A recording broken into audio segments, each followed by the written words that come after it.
Hello students, welcome to the online classes of Padra Group of Education Lily Lakshmanur.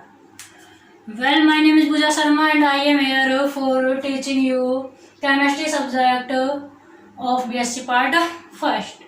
देखिए आपकी BSc Part First की organic chemistry आज हम start करेंगे। Organic chemistry में आपकी यूनिट फर्स्ट है structure and bonding. Unit first में आपके दो लेसन दिए हुए हैं, एक स्ट्रक्चर एंड बॉन्डिंग है, दूसरा मैकेनिज्म ऑफ ऑर्गेनिक कंपाउंड्स है। तो और जो आपके सेकंड चैप्टर है उसकी वीडियोस ऑलरेडी आपके पास अपलोडेड है, आप वहां से देख सकते हैं। आज हम फर्स्ट की पढ़ेंगे, कौन सा है, जो स्ट्रक्चर एंड बॉन्डिंग। आपके फर्स्ट यूनिट है स्ट्रक्चर एंड बॉन्डिंग। तो इसका फर्स्ट टॉपिक हमारा कौन सा है, हाइब्रिडाइजेशन। इस वीडियो में हम किसकी बात करेंगे, हाइब्रिडाइजेशन यानी कि संकरण की बात करेंगे। किसकी बात करेंगे, संकरण। आज हमें ये सीखना है संकरण। काफी मोस्ट क्वेश्चन है ये, काफी बार आया हुआ है। पूरा एक क्वेश्चन आता है कि संकरण क्या होता है, sp3, sp2 और sp संकरण को विस्तार से समझाइए। ये क्वेश्चन आपके आता है। तो आज हम संकरण पढ़ेंगे।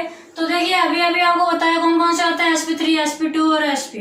ऑर्गेनिक केमिस्ट्री में ये तीन ही संकरण है इंपॉर्टेंट। इनऑर्गेनिक में हम sp3d, sp3d2 काफी पढ़ते हैं, लेकिन ऑर्गेनिक में ओनली sp, sp3, sp2 यही आते हैं। तो देखिए ऑर्गेनिक केमिस्ट्री में कौन सा है, sp, sp3, sp2। नाम क्या आ रहा है, s और p। तो सबसे पहले संकरण पढ़ने से पहले हमें क्या करना है, एस कक्षक क्या होते हैं, पी कक्षक क्या होते हैं, इनके बारे में थोड़ी सी नॉलेज लेनी है। 11th 12th में भी आपने इनके बारे में पढ़ा होगा, लेकिन फिर भी संकरण पढ़ने से पहले हम आज एक बार एस और पी कक्षक के बारे में थोड़ा पढ़ेंगे। तो देखिए फर्स्ट आप हेडिंग डाल सकते हो। फर्स्ट हेडिंग आप क्या डालोगे, एस ऑर्बिटल। क्या डालोगे, एस ऑर्बिटल। ऑर्बिटल मतलब कक्षक ही होता है, हिंदी में लिखना चाहो तो एस कक्षक। तो जो एस कक्षक क्या होते हैं, तो आपको पता है एस कक्षक ऐसे शेप में होते हैं, गोलाकार शेप में होते हैं एस कक्षक। बीच में क्या होता है, न्यूक्लियस होता है, ठीक है ना। एस कक्षक की शेप कैसी होती है, गोलाकार, बीच में क्या होगा, न्यूक्लियस।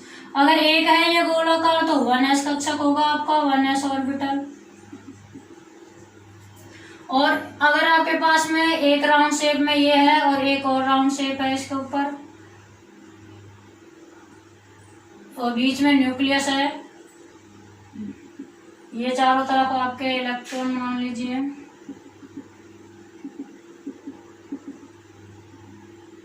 तो ये आपका क्या होगा, 2s ऑर्बिटल।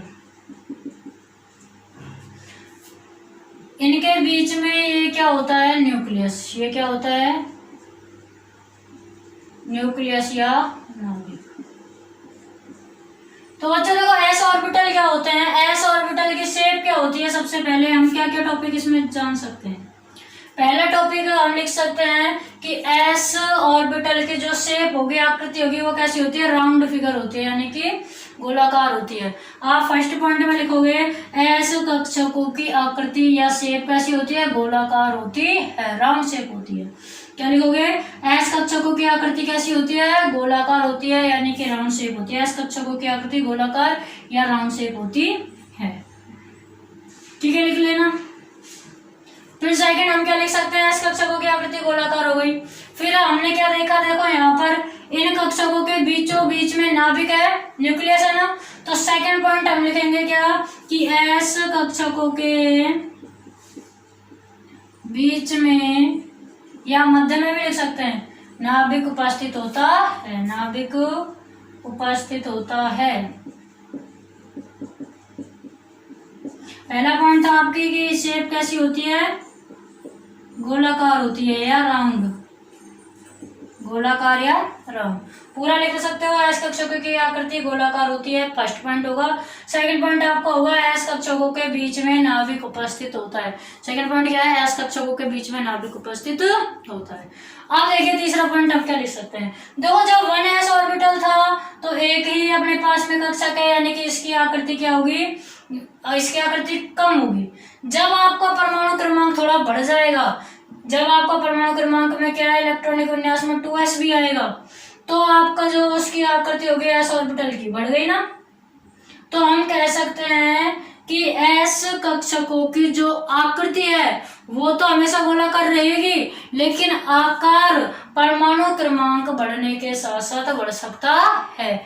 जैसे जैसे परमाणु क्रमांक बढ़ेगा तो वैसे वैसे आकार भी इसका बढ़ सकता है। मतलब कि अलग अलग परमाणु क्रमांक के लिए एस कक्षकों का आकार अलग अलग हो सकता है, लेकिन आकृति हमेशा क्या रहेगी? सेम रहेगी आकृति, मतलब कि गोलाकार रहेगी आकृति हमेशा। ठीक है ना। थर्ड पॉइंट आप लिख सकते हो, अलग अलग परमाणु के लिए, अलग अलग परमाणु के लिए एस ऑर्बिटल या एस कक्षक का आकार अलग अलग हो सकता है। मतलब बड़ा भी हो सकता है, छोटा भी हो सकता है, किंतु आकृति हमेशा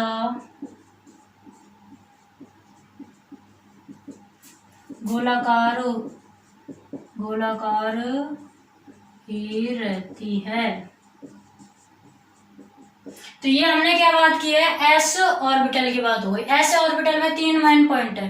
पहला, इसकी शेप गोलाकार होती है। दूसरा, इनके बीच में न्यूक्लियस उपस्थित होता है। और तीसरा क्या है कि अलग अलग परमाणु के लिए इनका आकार अलग अलग हो सकता है। जैसे कि हमने यदि हाइड्रोजन की बात करें, हाइड्रोजन में 1s कक्षक है, तो हाइड्रोजन के लिए इसका आकार छोटा होगा। ठीक है। अब हम हाइड्रोजन से आगे जाएंगे, जैसे कि हीलियम लिथियम में जाएं, तो लिथियम में आपके पास में 1s2 2s1 2s कक्षक भी आएगा ना, तो 2s कक्षक की आकृति थोड़ी बड़ी हो जाएगी। तो आकृति नहीं, आकार बड़ा हो जाएगा, साइज बड़ी हो जाएगी, लेकिन आकृति हमेशा क्या रहेगी? गोलाकार ही रहेगी। इसमें ये आपका ये वाला होता है, ये तो होता है आपका 2s ऑर्बिटल 2s, और ये आपका क्या होता है? 1s होता है। ये क्या होता है आपका? 2s, और ये क्या होता है? 1s। ठीक है। अब हम नेक्स्ट किसकी बात करेंगे? पी कक्षक की। किसकी बात करेंगे? P orbital. नेक्स्ट हम देखेंगे पी ऑर्बिटल क्या होते हैं।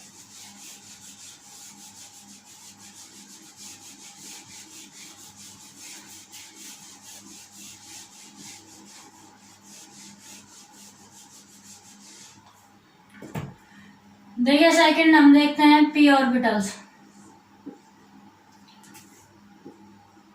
देखिए पी ऑर्बिटल्स को भी हम सबसे पहले किससे समझेंगे?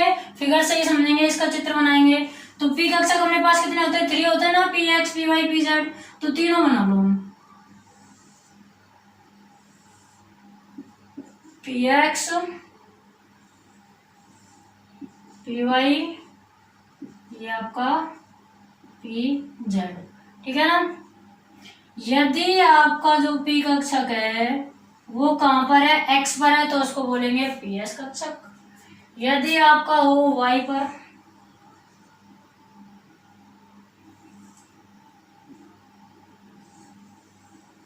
यदि यहां पर हो तो इसको बोलते हैं पी वाई। देखो ये आपका एक्स, ये वाई, ये जेड, ये आपका होगा पी एक्स कक्षक,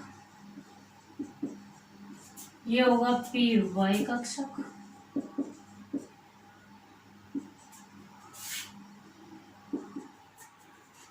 और यदि आपका जेड एक्सिस पर है, यहां पर है एक्स वाई जेड, तो हम बोलते हैं पी जेड कक्षक।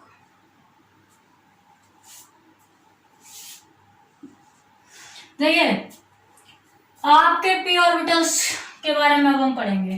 तो पी ऑर्बिटल के लिए हमने 3 बना दिए, P X P Y P Z. हम जानते हैं पी कक्षक कितने होते हैं? 3 प्रकार के होते हैं। तो इनके लिए मेन पॉइंट क्या क्या होंगे? देखिए फर्स्ट मेन पॉइंट इसका होगा कि पी ऑर्बिटल्स की शेप क्या होगी। भाई एस ऑर्बिटल देखे थे, उनकी शेप हमने देखी, रिंग शेप थी, मतलब गोलाकार थी, है ना। इनकी शेप कैसी है? ये आकृति कैसी होती है? डम्बलाकार होती है ना, मतलब एक डमरू के जैसी। कैसी है? डमरू के जैसी आकृति होती है। पहला पॉइंट आपका होगा इनकी शेप क्या होगी? Dumbbell shape.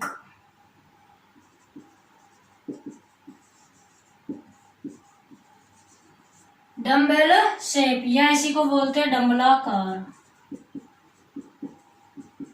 डमरू के जैसा आकार होता है।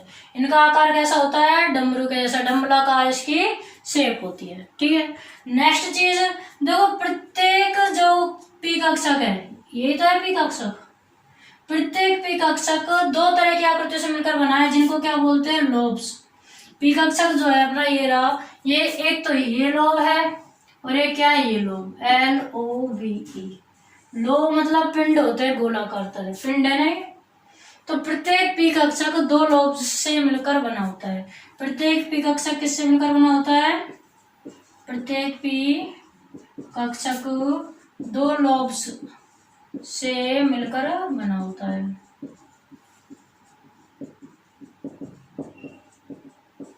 नेक्स्ट हम क्या देखेंगे कि पी कक्षक तीन प्रकार के हैं, PX, PY, PZ। कितने प्रकार के हैं? तीन प्रकार के। ये तीन प्रकार के होते हैं, जिनकी पहचान कैसे करेंगे? ये किस अक्ष पर स्थित है? जिनकी पहचान ये जिस अक्ष पर स्थित होते हैं, ये जिस अक्ष पर स्थित होते हैं उन्हें देखकर की जाती है। जैसे कि देखो, ये अपना एक्स एक्सिस है। अगर एक्स अक्ष पर आपका ये पी है, पी कक्षक है, डबल शेप है, तो हम इसको क्या बोलेंगे? PX orbital. क्या बोलेंगे? PX orbital. यदि आपके y, ये जो होता है, ये होता है x axis, y axis, z axis. आपने 10th तक इसको x और इसको y पढ़ा था। अब ये x है, ये y है, और ये जो ऊपर वाला होगा ये क्या हुआ? z। ओके, तो अगर x एक्सिस पर आपकी आकृति है तो उसको बोलेंगे PX ऑर्बिटल। अगर y एक्सिस पर आपकी ये आकृति है तो बोलेंगे PY ऑर्बिटल, और अगर z एक्सिस पर आपकी ये आकृति है तो बोलेंगे PZ ऑर्बिटल। हो गए आपके PX, PY और PZ ऑर्बिटल्स। ठीक है ना? तो आपके देखिए, ये तीन प्रकार के होते हैं, जिनकी पहचान ये जिस अक्ष पर स्थित होते हैं उन्हें देखकर की जाती है। हो गया आपका पिक। अब हम नेक्स्ट क्या पढ़ेंगे? हाइब्रिडाइजेशन। अब हम देखेंगे हाइब्रिडाइजेशन की डेफिनेशन, कि संकरण की डेफिनेशन क्या होती है, और उसके बाद हम संकरणों को पढ़ना स्टार्ट करेंगे। सबसे पहले एस कक्षक और पी कक्षक के बारे में आपको समझाना जरूरी था, क्योंकि अब हम जब इसके लिए फिगर बनाएंगे sp3, sp2, sp में, तो वहां आपको इनकी जरूरत पड़ेगी। तो बच्चों देखिए, आपकी जो हेडिंग है वो क्या है? संकरण। क्या है हेडिंग आपकी? संकरण। संकरण या हाइब्रिडाइजेशन। संकरण किसे कहते हैं? तो संकरण किसे कहते हैं आप नोट कर सकते हैं संकरण की परिभाषा को, कि संकरण वह प्रक्रिया है। क्या है? संकरण वह प्रक्रिया है जिसमें, संकरण वह प्रक्रिया है जिसमें एक ही परमाणु के, जिसमें एक ही परमाणु के समान ऊर्जा के अलग अलग कक्षक। कैसी ऊर्जा के? समान ऊर्जा के, समान ऊर्जा के अलग अलग कक्षक आपस में मिलकर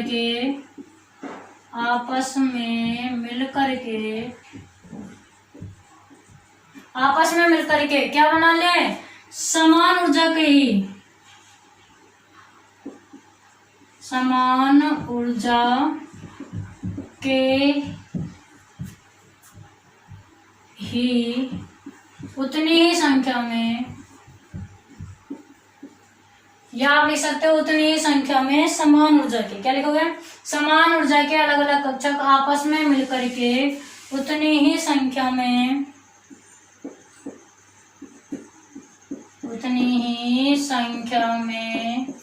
समान ऊर्जा के नए कक्षक बनाते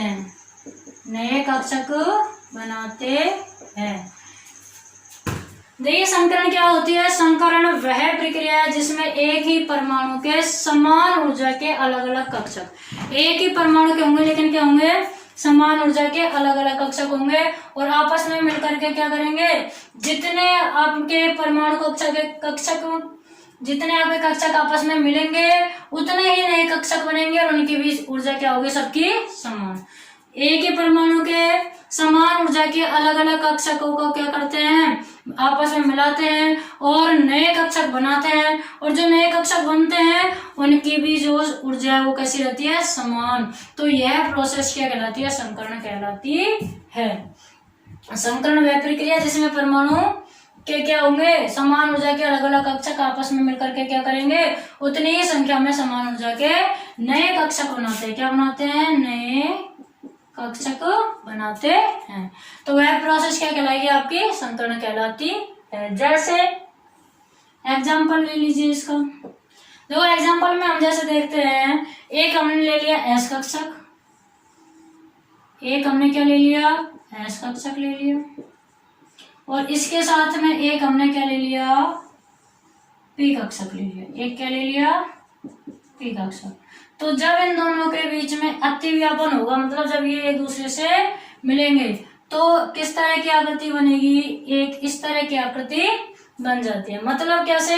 इन दोनों के बीच में अतिव्यापन होगा। देखो ये पी और ये आपका एस, और दोनों के बीच में अतिव्यापन से ये इस तरह से हो जाता है। मतलब ये जो आपकी आकृति होगी ये यहाँ से ऐसे हो जाएगी। ठीक है।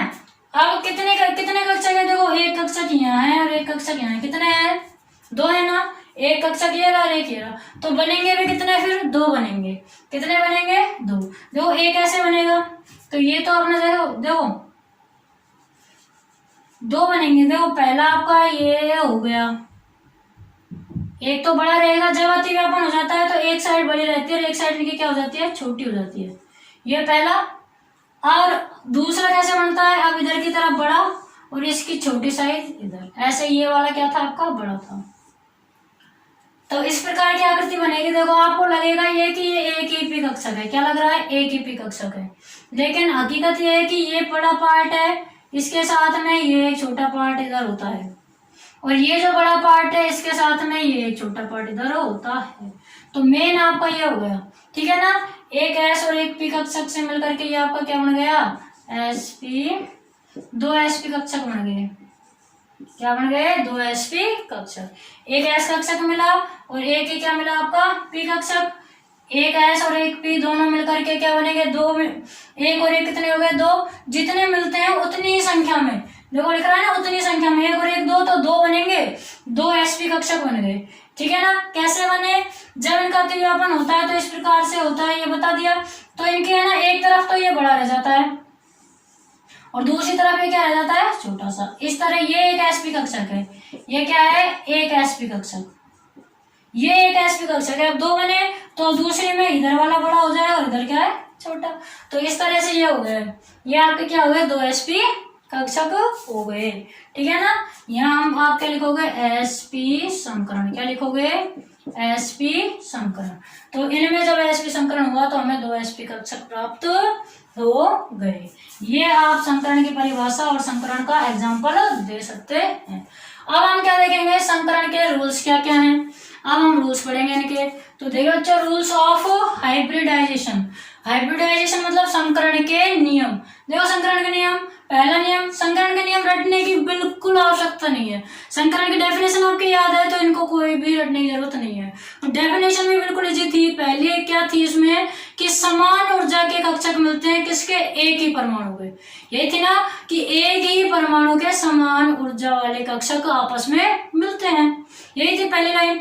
तो पहला रूल भी यही होगा क्या कि संकरण उन्हीं कक्षकों का हो सकता है जो क्या होंगे? समान ऊर्जा के होंगे।